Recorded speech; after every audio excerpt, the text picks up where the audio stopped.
그런 점에서 2분기가 지나서 이제 3분기, 4분기에는 좀 희망적인 상황이 펼쳐지지 않을까 조심스레 예측을 해봅니다. 만약에 비트코인이 이 세상에서 사라지지 않는 한 수요 공급의 기본 원리에 따라서 가격이 계속 올라갈 수밖에 없다. 자, 이런 점에서 혹은 또 뭐 금이라든지 이런 어떤 투자의 대안과 비교해 봤을 때 향후 최소한 5년, 10년간은 비트코인의 수익률이 더 높아질 수 있는 안전자산으로서 좀 기대를 해볼 수가 있고,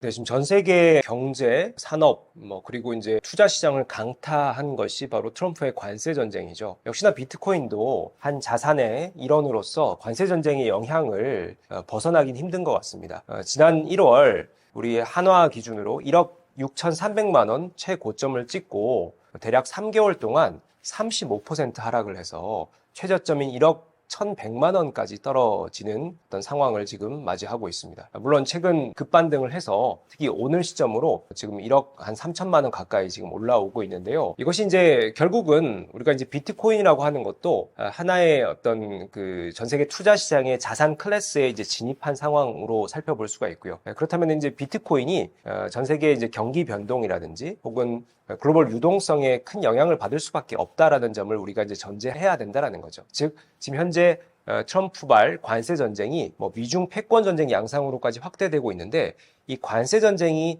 이런 자산 시장에 어떤 영향을 끼칠까? 결국은 우리가 이제 이 관세 전쟁으로 인해서 물가가 올라가고 그러면은 이제 또 우리가 이제 금리 인하 시점이 또 늦춰지고, 또 이런 과정에서 기업들이 투자를 위축받고 이런 어떤 여러 상황들이 경기 변동이나 유동성에 큰 영향을 끼치지 않겠습니까? 그런 관점에서 저는 이 비트코인도 지금 현재 이 시장에서 인식되고 있는 것은 우리가 나스닥의 기술주 종목 정도의 어떤 관점으로 지금 투자 시장이 이뤄지고 있다. 그러니까 실제로 올해 1월부터 4월까지의 변동성들을 분석해 보면은 나스닥 100의 기술주의 움직임과 비트코인이 상당 부분 유사하다. 실제로 상관계수가 0.6 이상을 기록하기도 했습니다. 즉, 이 월가를 중심으로 한 투자 시장에서는요, 이 비트코인을 기술주의 한 종목 정도의 맥락으로 투자를 하고 있다라는 것이 현 시장의 관점이고요. 자, 그 말은 우리가 관세 전쟁이든 혹은 경기 변동이든 혹은 금리 인하 시점이든 우리가 나스닥이라는 이 종목, 특히 이 기술주 종목, 대형 종목들이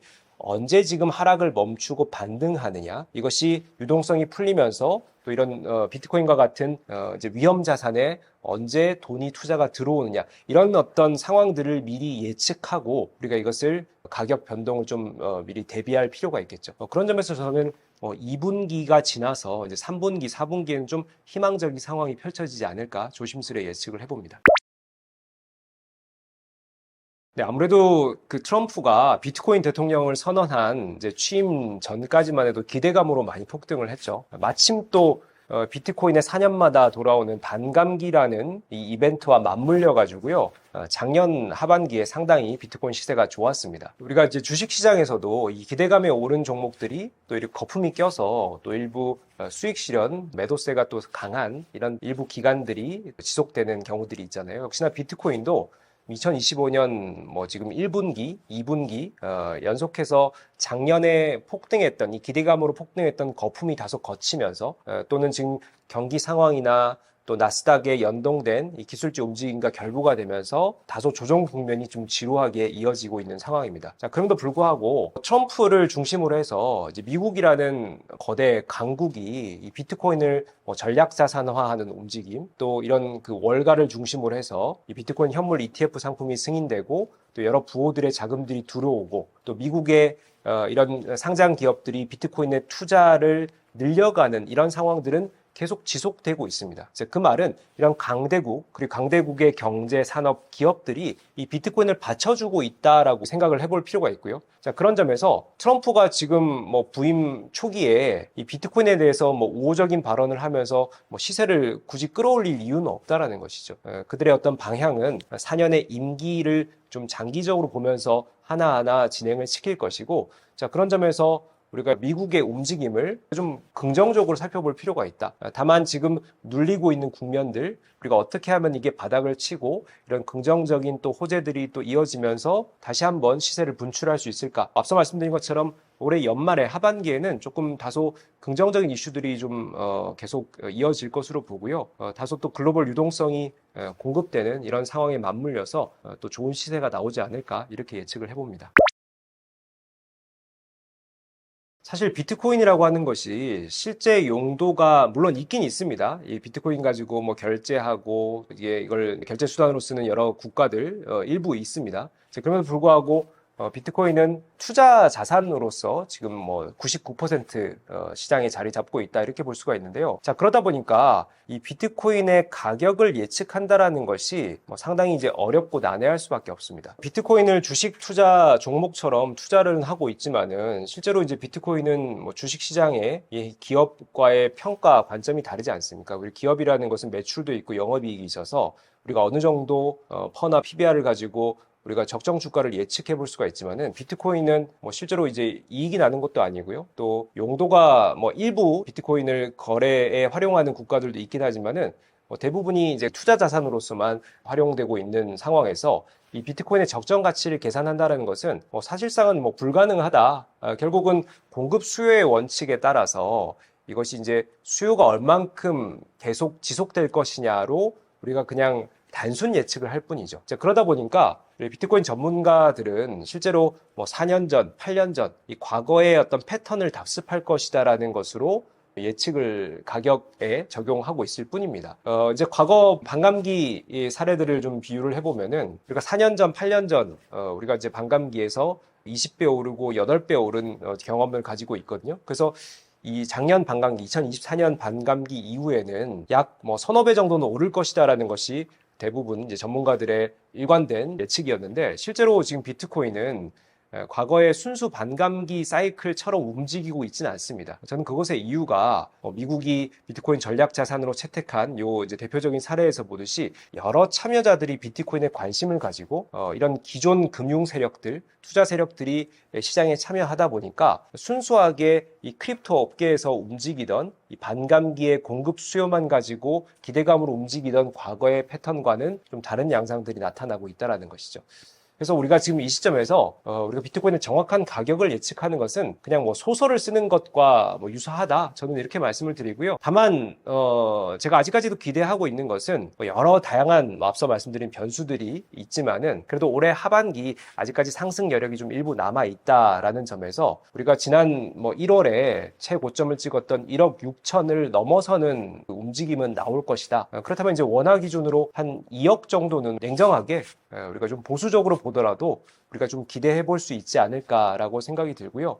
그렇다면은 우리가 2억 전후에서 만약에 좀 단기적으로 들어간 투자자분들은 일부 좀 수익 실현을 하시고요. 만약에 정말 몇 년 전 과거에 아주 낮은 가격에서 가지고 계신 분들은 또 이런 그 폭락장에 대한 우려는 과거보다 좀 많이 줄어들었다는 어떤 점에서 좀 장기적으로 또 들고 가시는 것도 하나의 방법이 될 수 있겠다. 그런 포인트로 말씀을 드립니다. 비트코인이 안전자산이냐 위험자산이냐에 대해서도 갑론을박이 있어요. 사실 이렇게 여러 다양한 시선들이 존재한다. 저는 이렇게 말씀을 드리고 싶은데요. 순수 크립토 업계에 계신 분들, 아니면 소위 비트코인을 추종하는 비트코인 맥시멀리스트들의 생각은 비트코인이 대표적인 안전자산이다라는 거죠. 근데 저는 여기에 100% 동의하진 않습니다. 무슨 얘기냐면요. 실제로 비트코인에 투자를 하고 있고 비트코인 시세를 주도하고 있는 지금 현재는 저는 월가가 상당 부분 영향을 끼치고 있다고 보는데 이 월가의 비트코인을 보는 관점은 안전자산 관점이 아직까지는 아니라고 생각을 합니다. 우리가 소위 안전자산이라는 점에서 비트코인을 디지털 금이라고 얘기를 하잖아요. 근데 실제로 이제 금의 가격 변동과 이 비트코인의 변동의 상관관계를 찾아보면은 완전히 반대의 움직임들을 지금 보여주고 있거든요. 그 말은 지금 현재 이 비트코인이 시장 투자자 그리고 시장 시세 주도자들에게 하여금 이 비트코인이 안전자산으로 인식되기보다는 다소 위험자산의 어떤 포지셔닝을 하고 있다라는 점인데 우리가 크립토 업계가 기대하는 이 안전자산으로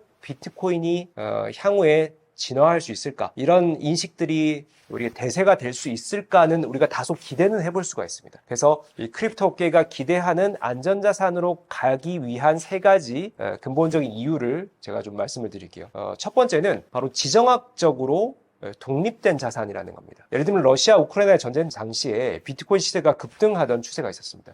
그 이유는 러시아 우크라이나가 전쟁이 딱 펼쳐지면은 그 자국 국민들은요 이 어떤 금융 자산들이 동결이 돼버립니다. 그걸 자금을 이동할 수가 없어요. 근데 비트코인만큼은 그 나라에 속해 있는 자산이 아니다라는 거죠. 그러다 보니까 비트코인의 거래량 또 전송량이 급등하는 통계가 잡혔고요. 그러다 보니 비트코인 가격이 비트코인의 가치가 하나의 내러티브로서 작용하면서 이 가격이 급등하는 우리가 경험을 하게 됐죠. 우리의 전쟁이라든지 어떤 특정 국가의 경기 변동이라든지 화폐의 가치 변화 이런 특정 국가나 그 지역의 이슈에 대해서 매우 독립적인 자산이라는 거예요. 그 말은 우리가 좀 장기적으로 가져갈 수 있는, 장기적으로 우상향할 수 있는 소위 이제 금과 같은 역할을 비트코인이 할 수 있을 것이다. 이렇게 기대를 해볼 수 있다는 것이고요. 두 번째 이유는 앞서 여러 차례 말씀드린 것처럼 미국이라는 경제 혹은 또 이런 그 권력의 최대 강대국이 선택을 한 이 암호화폐라는 점이죠. 비트코인 현물 ETF 상품이 승인이 됐고요. 또 이번 트럼프 정권에서 비트코인을 전략자산으로 채택을 하고 이런 위원회를 만들어서 이런 여러 움직임들을 지금 펼치고 있습니다. 이런 점이 비트코인의 여러 일부 우리가 우려되는 점이라든지 또 법제도적인 공백이 있다라고 하면은 미국이 이것을 새롭게 만들어가고 질서를 잡아주는 역할을 할 수 있다는 점이죠. 세 번째 이유는 우리가 비트코인이라고 하는 것이 발행 총량이 제한되어 있습니다. 2100만 개로 세팅이 되어 있고요. 실제로 2150년 정도 되면은 비트코인 채굴이 중지가 되면서 2100만 개가 실제로 시장에 다 나오게 되죠. 결국 우리가 이제 공급이 제한되어 있다는 점에서 만약에 비트코인이 이 세상에서 사라지지 않는 한 수요 공급의 기본 원리에 따라서 가격이 계속 올라갈 수밖에 없다. 자, 이런 점에서 우리가 이제 투자 자산으로서 매력도를 평가를 해볼 수가 있죠. 예를 들면 주식이라든지 채권이라든지 뭐 부동산이라든지 혹은 또 뭐 금이라든지 이런 어떤 투자의 대안과 비교해 봤을 때 향후 뭐 최소한 5년, 10년간은 비트코인의 수익률이 더 높아질 수 있는 여러 가지 여지들이 있다. 라는 점에서 이런 세 가지 이유로 우리가 비트코인을 안전자산으로서 좀 기대를 해볼 수가 있고 투자 대상으로서 고려해 볼 수 있다는 것이죠.